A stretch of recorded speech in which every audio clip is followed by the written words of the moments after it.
সুপ্রিয় নবম ও দশম শ্রেণীর শিক্ষার্থী, তোমরা সবাই কেমন আছো? আশা করি সবাই ভালো আছো। আজকে তোমাদের ব্যবহারিক নবম ও দশম শ্রেণীর একটি পরীক্ষণ নিয়ে আমরা আলোচনা করতে চাই। সেটি কি দেখো, ধাতব কার্বনেটের সাথে লঘু HCl এর বিক্রিয়ায় উৎপন্ন গ্যাস শনাক্তকরণ। বিষয়টি খুব ইন্টারেস্টিং। আমরা আজকে এটা থিওরি পড়া শেষে হাতে কলমে করে দেখাতে চাই। দেখো থিওরিটা কি, ক্যালসিয়াম কার্বনেট মানে চুনাপাথর, হাইড্রোক্লোরিক অ্যাসিড এর সাথে বিক্রিয়া করে ক্যালসিয়াম ক্লোরাইড যোগ কার্বন ডাইঅক্সাইড যোগ পানি উৎপন্ন করেছে। তুমি দেখো বিক্রিয়াটা কিভাবে হয়েছে, তুমি জানো এটা হলো প্লাস, এটা হলো মাইনাস, এটা প্লাস, এটা মাইনাস। এই ক্যালসিয়াম ক্লোরিনকে ধরছে ক্যালসিয়াম ক্লোরাইড।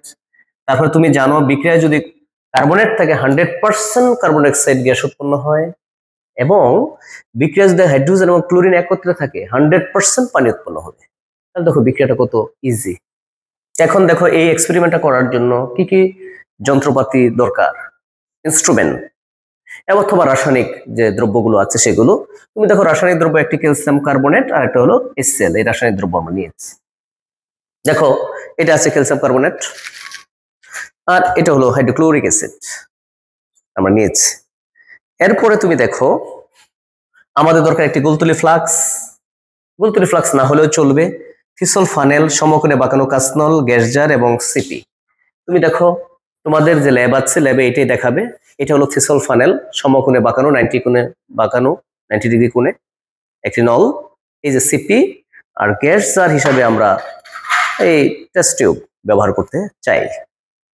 এখন একটু মনোযোগ দিয়ে খেয়াল করবে যে এই যন্ত্র বাদ দিয়েও এখন অনেক আধুনিক যন্ত্রপাতি চলে আসছে। আমরা একটা আধুনিক যন্ত্রপাতি দিয়েই এই এক্সপেরিমেন্টটা হাতে কলমে দেখতে চাই।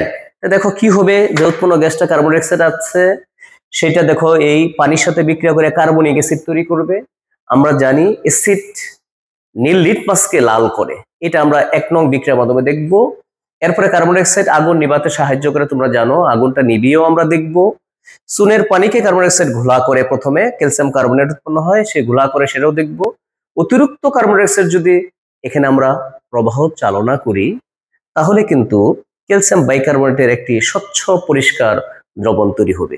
অর্থাৎ 1, 2, 3, 4 এই 4টে এক্সপেরিমেন্ট আমরা হাতে কলমে করতে চাই। তাহলে দেখো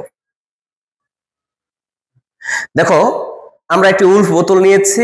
এই উল্ফ বোতলের মধ্যে দেখো আমি অলরেডি চুনা পাথর নিয়ে রেখেছি। এখানে দেখো উল্ফ বোতলের একেবারে মাঝ বরাবর একটি নল গিয়েছে, নলটা কিন্তু আমি পানিতে নিমজ্জিত রেখেছি যাতে কার্বন ডাইঅক্সাইডটা এদিক দিয়ে উড়ে চলে যাবে। আর এই যে একটা দেখতেছো ফানেল, এই ফানেলের মধ্যে দিয়ে আমরা হাইড্রোক্লোরিক অ্যাসিড দিব এবং এখানে দেখো বিকারে আমি কিছু পরিমাণ পানি রেখেছি, কার্বন ডাইঅক্সাইড গ্যাস উৎপন্ন হবে সেটা আমরা পরীক্ষা করতে চাই। তাহলে দেখো আমরা এখন HCl ধীরে ধীরে দিবে। এই এক্সপেরিমেন্টে ধীরে ধীরে করবে, যত ধীরে ধীরে পরীক্ষা করবে তত ভালো রেজাল্ট পাবে। তুমি দেখো কি পরিমাণ কার্বন ডাইঅক্সাইড গ্যাস তোমার দেখো বুদবুদ আকারে বেরিয়ে যাচ্ছে, তোমরা দেখতেই পাচ্ছ। এটা যদি একটু নাড়ানি দাও তাহলে আরো ভালো রেজাল্ট পাবে। দেখো কত সুন্দর কার্বন ডাইঅক্সাইড গ্যাস প্রবাহিত হচ্ছে। তাহলে এই পানিতে কার্বন ডাইঅক্সাইডটা গ্যাস মিশে কিন্তু কার্বনিক অ্যাসিড তৈরি করতেছে। খেয়াল করবে এখানে কার্বনিক অ্যাসিড তৈরি করতেছে। দেখো এই যে লিটমাস পেপার আমি একটা নিলাম, আমরা জানি লিটমাস পেপার অ্যাসিড নীল লিটমাসকে কি করে বলো, লাল করে। দেখি এখানে যে কার্বনিক অ্যাসিড তৈরি হচ্ছে সেখানে আমার নীল লিটমাসটা কিভাবে লাল হয় দেখো।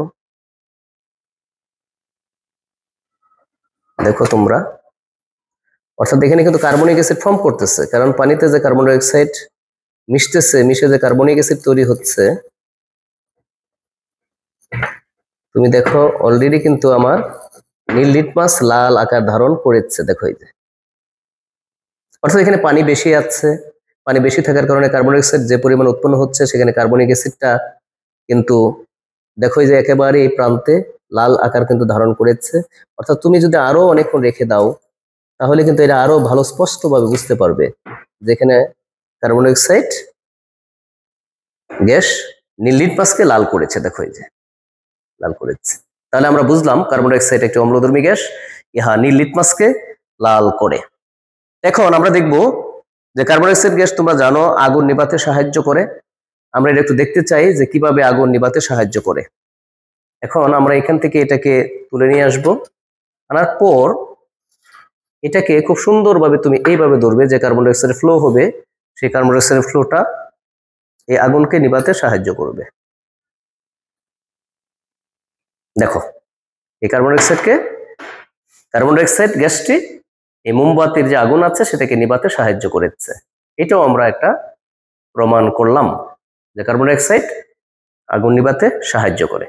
এখন আমরা দেখো অলরেডি চুনের পানি আমরা তৈরি করে রেখেছি, এই যে চুনের পানি দেখো তো স্বচ্ছ ক্লিয়ার, এটাকে ঘোলা করবে। অন্য একটি টেস্ট টিউবে আমরা এটা নিয়ে নিব, নেওয়ার পর আমি দেখব যে